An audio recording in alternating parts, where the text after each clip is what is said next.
Hey everyone, and welcome back to the channel. Today, we're journeying back in time, over 3,000 years, to the Golden Age of Egypt to uncover the story of one of history's most famous rulers, the boy king, Tutankhamun. His name evokes images of glittering gold, mysterious curses, and a life shrouded in secrecy. But who was the real Tutankhamun, and what secrets did he take to his grave? Let's set the scene. Tutankhamun ascended to the throne around the age of 9, in a period of great religious upheaval. His father, Akhenaten, had turned Egypt on its head. Abandoning the traditional pantheon of gods to worship a single deity, the sun Diskaden. When Tutankhamun came to power, guided by his advisors, he reversed these radical changes, restoring the old gods and moving the capital back to Thebes. Imagine the weight of an entire empire on the shoulders of a child. He was not just a figurehead. He was a symbol of a return to tradition, a beacon of stability in a turbulent time. His original name was actually Tutankhaten, meaning living image of Aten, which he changed to Tutankhamun, living image of Amun, to signify this monumental shift. For millennia, Tutankhamun was little more than a footnote in history. He was a minor king who ruled for about a decade and died young.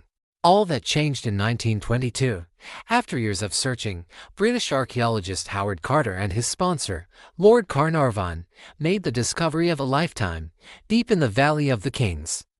They found a hidden staircase leading to a sealed doorway.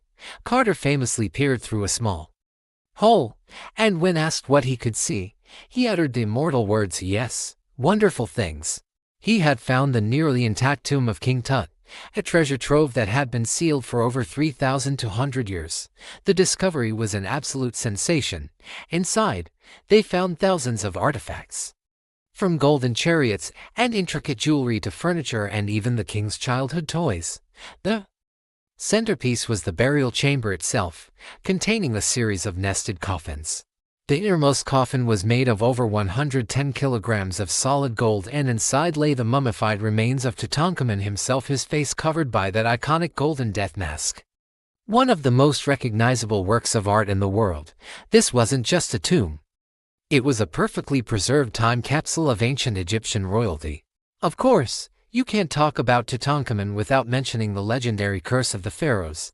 Soon after the tomb was opened, a series of strange and unfortunate events began to occur. Lord Carnarvon, the financial backer of the excavation, died suddenly from an infected mosquito bite. Newspapers around the world went wild, fueling stories of a curse placed upon anyone who disturbed the king's eternal rest.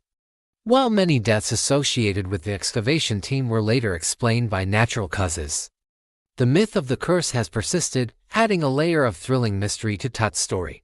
Was it a supernatural warning, or just a string of coincidences amplified by a media frenzy? It's a debate that continues to this day. So, how did the young king die?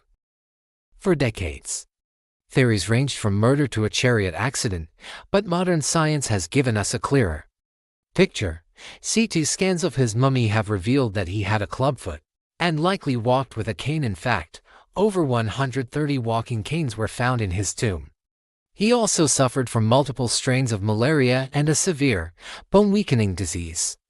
The most recent analysis suggests he likely died from complications of a broken leg, which became infected, overwhelming his already weakened immune system. It was a tragic and glamorous end for a king surrounded by so much gold. The boy king wasn't a mighty warrior struck down in battle, but a frail young man battling chronic illness. Tutankhamun's story is a fascinating blend of history, mystery, and incredible discovery. He reminds us that even the most powerful figures can be vulnerable, and that history still has so many secrets waiting to be uncovered. Thanks for joining me on this incredible journey into the past. If you enjoyed this video, please hit that like button, subscribe, and ring the bell so you don't miss our next adventure. See you next time.